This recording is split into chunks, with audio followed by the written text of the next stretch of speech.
Армысыздар, құрметті қонақтар, ұлағатты ұстаздар, ардақты ата-аналар.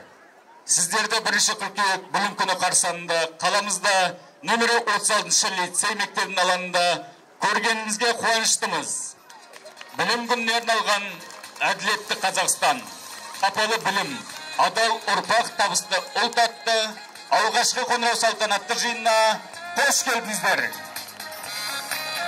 Бүгінгі күн мектеп табалдырығын аттағалы тұрған бүлдіршіндерді қазақ даласында алғаш мектеп ашып, қазақ балаларын білім алуға шақырған ағартушы ұстаз Ыбырай Алтынсариннің өлеңімен шақырғымыз келеді.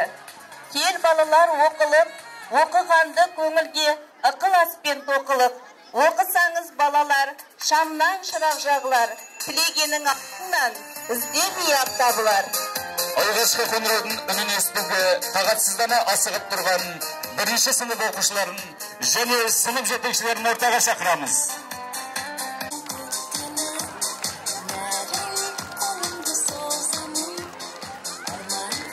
Бірінші Ә сынып жетекшісі Қарлығаш Ғаппасқызы Ермекбаева.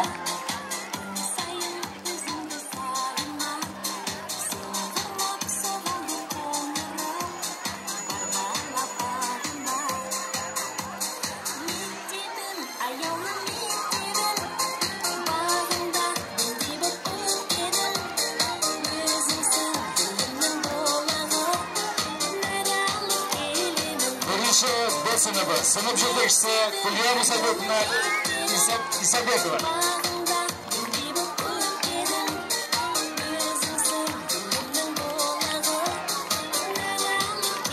Бірінші В сынып жетекшісі Қырғауыл Мамайқызы Авасай.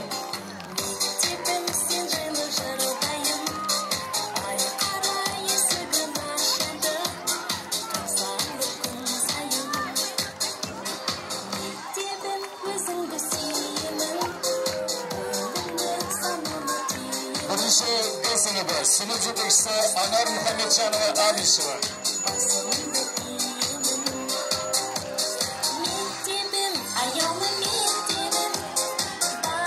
Бірінші В сынып жетекшісі Жансая Дарменовна Бадисова.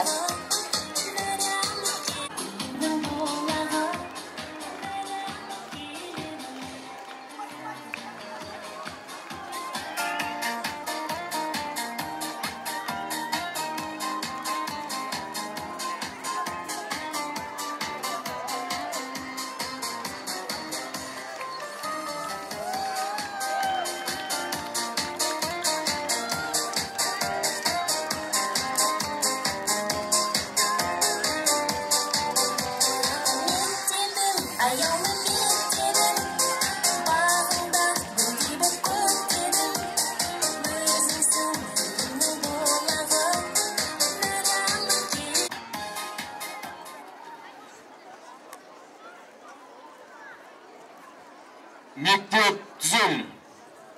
Қазақстан Республикасының мемлекеттік туына тік тұр. Қазақстан Республикасының мемлекеттік туы көтерілсін.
Құдай кең, біз қонақжай халықпыз, әрқашанда төрде тұрар қонағы.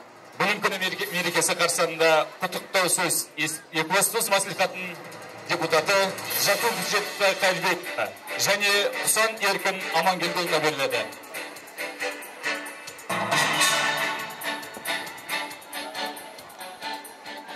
Қайырлы күн. Білім мерекесі баршамызға құтты болсын. Әр бүгінгі оқушыларымыздың қадамы нық болсын. Биылғы жыл лицейімізге табысты болсын. Әр ұстаздың еңбегі жансын. Қайырлы күн, құрметті ата-аналар, ұстаздар, оқушылар, балалар. Бүгінгі Екібастұз қаласында өткізіліп жатқан білім күні мерекесі баршаңызға құтты болсын. Жалпы білім бұл қай уақытта да инемен құдық қазғандай дейді. Сіздердің алдарыңыздағы ұстаздарыңыз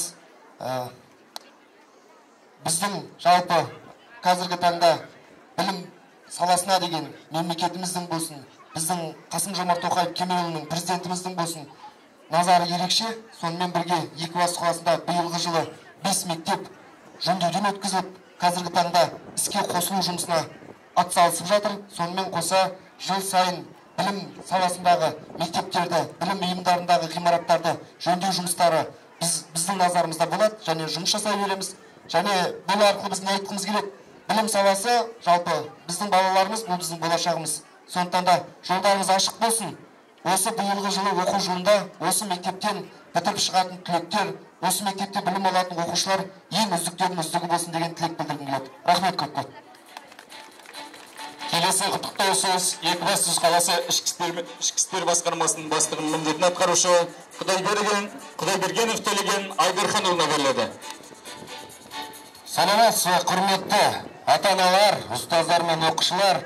Сіздерді Екібастұз қаласының полиция басқармасы білім күнімен шын жүректен құттықтаймыз. Жаңа оқу жылында табыстар мен жаңа жетістіктерді тілейміз. Екібастұз қаласының полиция басқармасы қауіпсіздікті сақтау, құқық тәртіпті қамтамасыз ету мақсатында қоғамдық және оқу орындарында 100 полиция қызметкерлерін ұйымдастырып болады. Уважаемые родители, уважаемые учителя и ученики, поздравляю вас с началом учебного года. Управление полиции города Екібастұз желает вам только счастья, здоровья, благополучия и удачи во всем. Спасибо за внимание.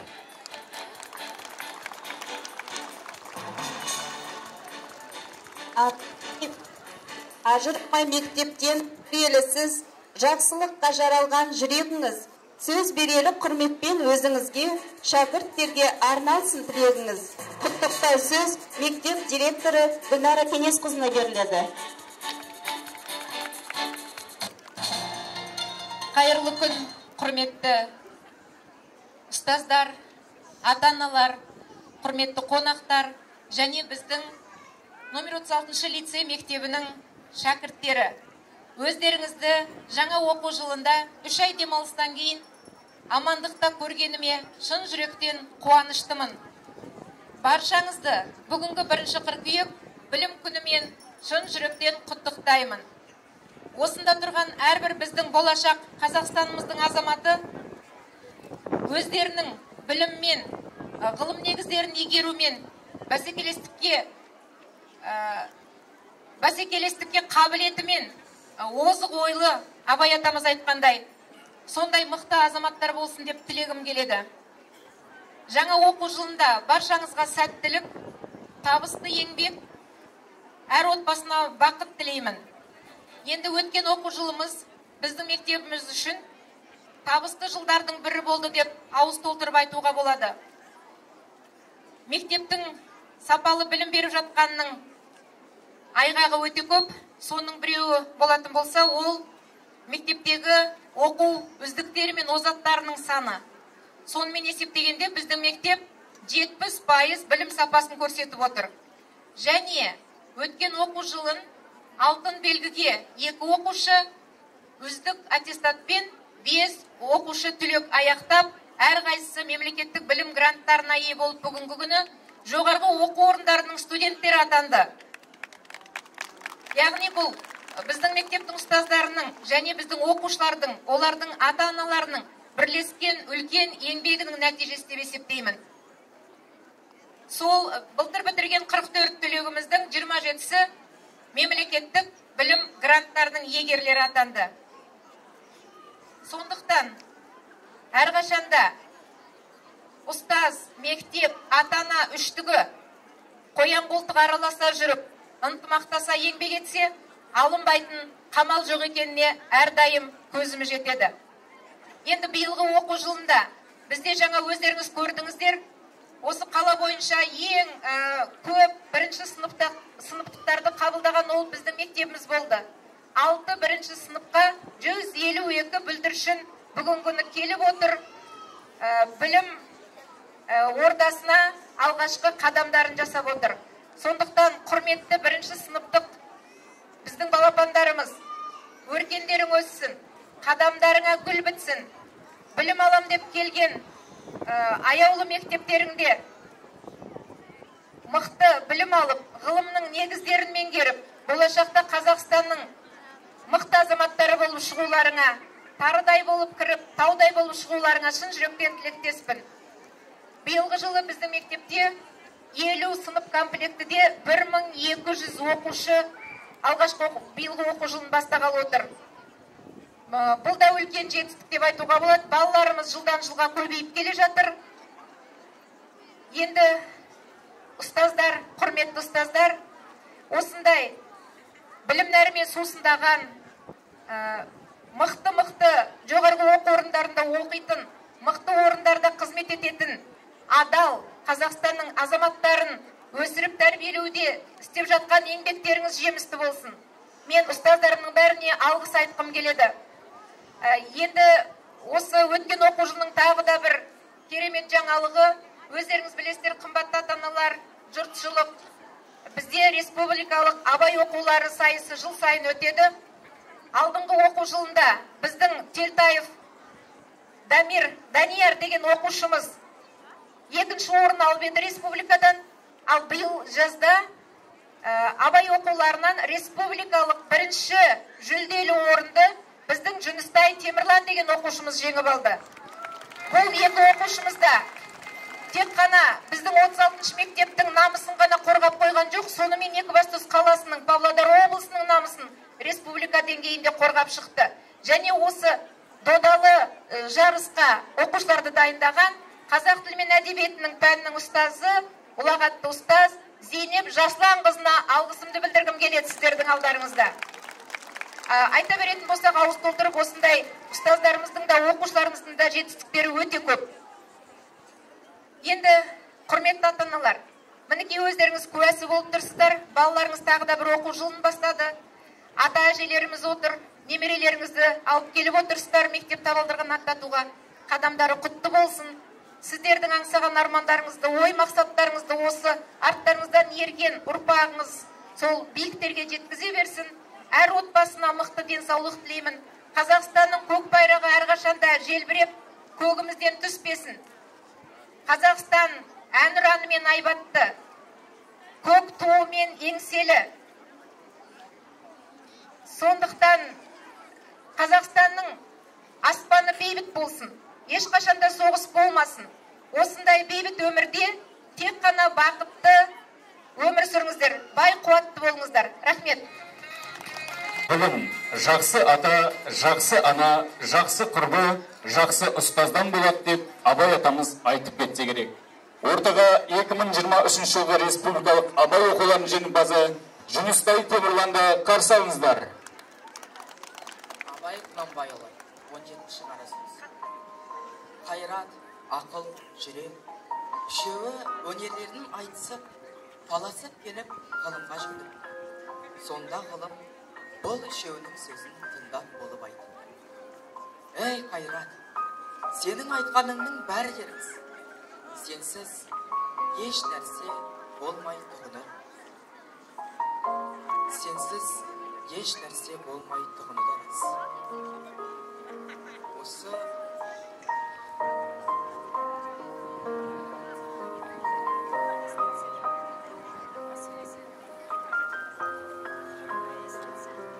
Қайрат, ақыл, жүрек үшеуі өнерлерін айтысып, таласып келіп ғылымға жүгініпті. Сонда ғылым бұл үшеуінің сөзін тыңдап болып айтыпты. Ей Қайрат, сенің айтқаныңның бәрі де рас.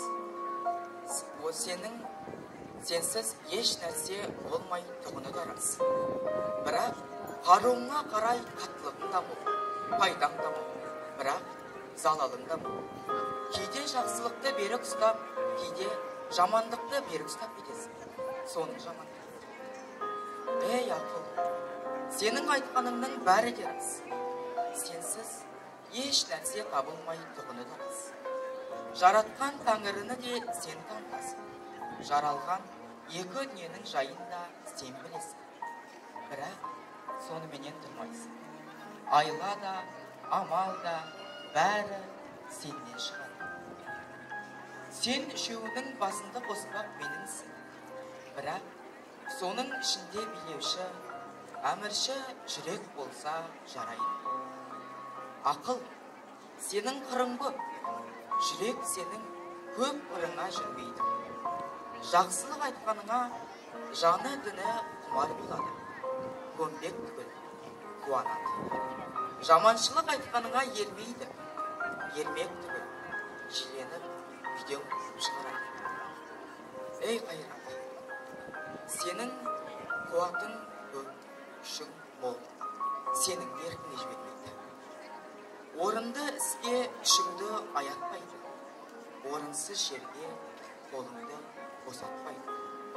Сен үшеуінің басыңды қос, бәрі жүрекке бейнет деп ұқтырып айтушының аты ғылым екен. Сен үшеуің бір кісідей менің айтқанымдай табылсаңдар, табанның топырағы көзге сүртетті қасиетті адам сол. Үшеуің ала болсам, мен жүректі жауым. Құдайшылық соңда қалпыңды таза сақта. Құдай тағала әрдайым қалпыңа қарайды деп кітаптың айтқаны осы Сын қадамың, төменде бейбіт күн күлсін, шарықтасын талабың. Ортаға мектеп табалдырғын алғаш рет аттағалы тұрған бүлдіршіндерімізді шақырамыз.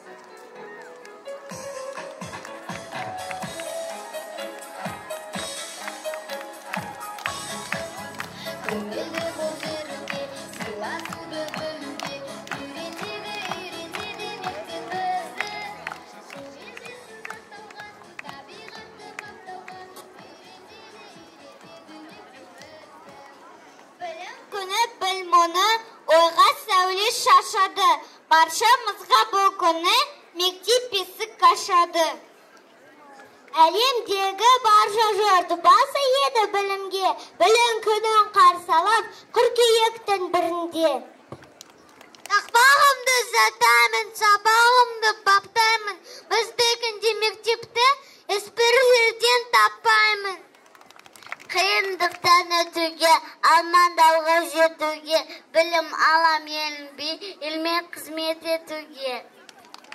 Білім керек әрқашан, өмір бойы бәріне, сондықтан балалар, білім алайық бәріміз.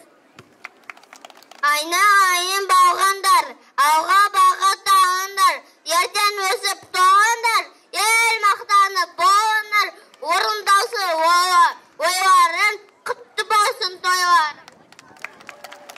Өстім не бойымыз, өстім не ойымыз, қуанышқа ортақпыз, құтты болсын тойымыз. Мектеп қамқор анамыз оқып білім аламыз, өнерпаз боп өсетін біз оқушы боламыз.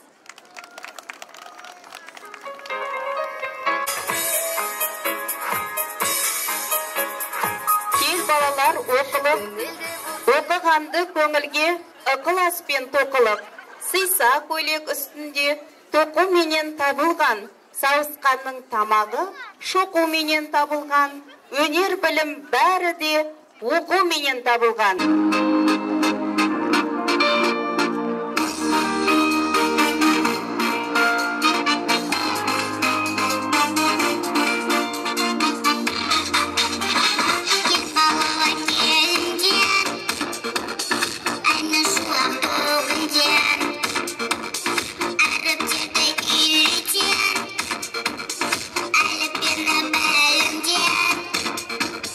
Get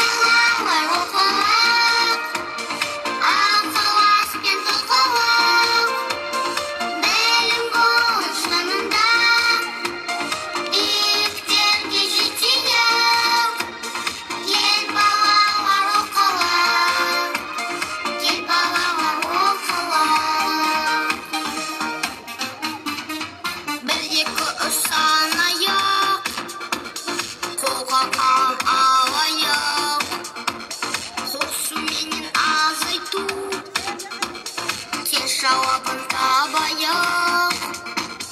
Кел балалар оқылық, ықыласпен тоқылық. Кел балалар, оқылық.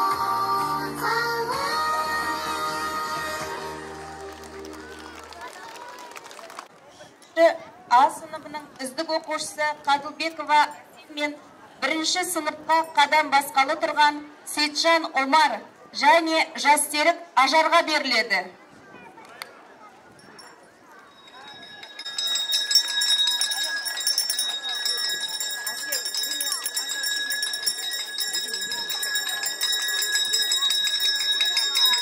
Қоңырау сыңғырла асыға, үн қосқан қиядан асуға, ұлым ал еңбек ет жасылан, өрлесін биікшін басына, қоңырауды жолыма.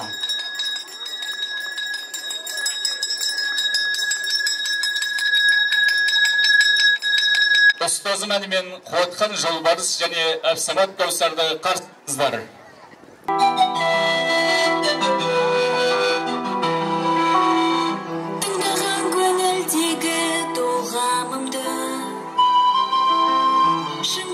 Тәрбиемен талғамымды,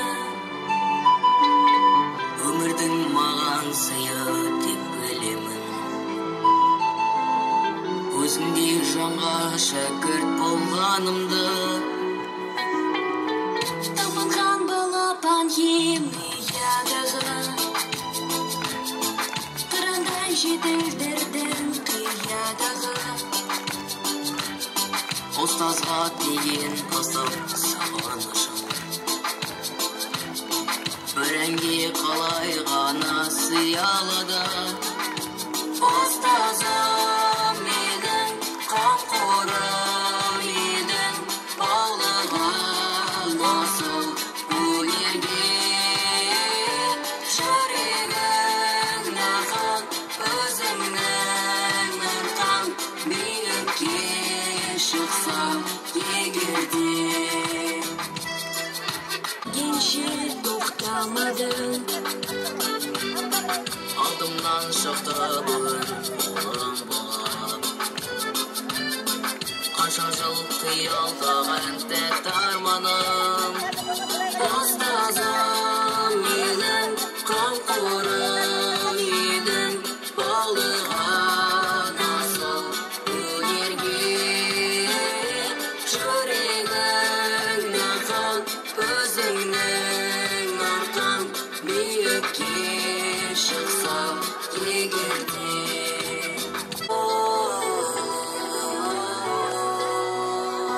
Ұстазым едің, қамқорым едің, баулыған асыл өнерге.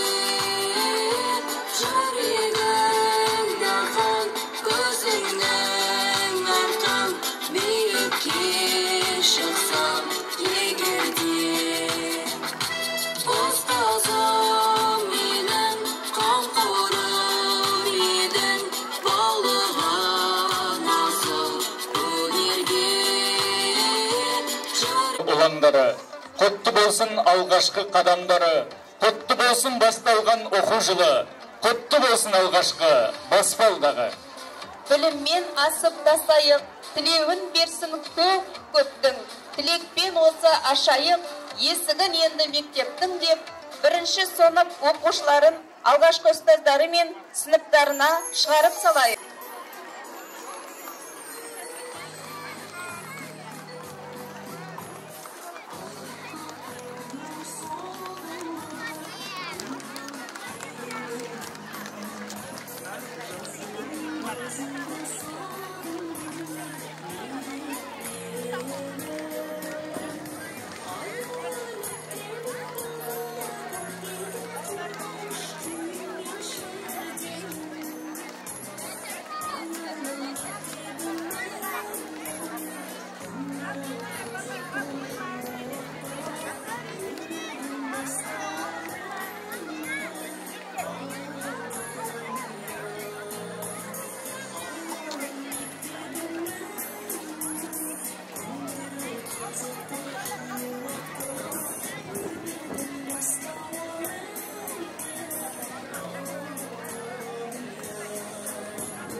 Hoş sağ olunuzlar. Bарлық сыныптарымыздың сағатына көзімізді тұтаймыз.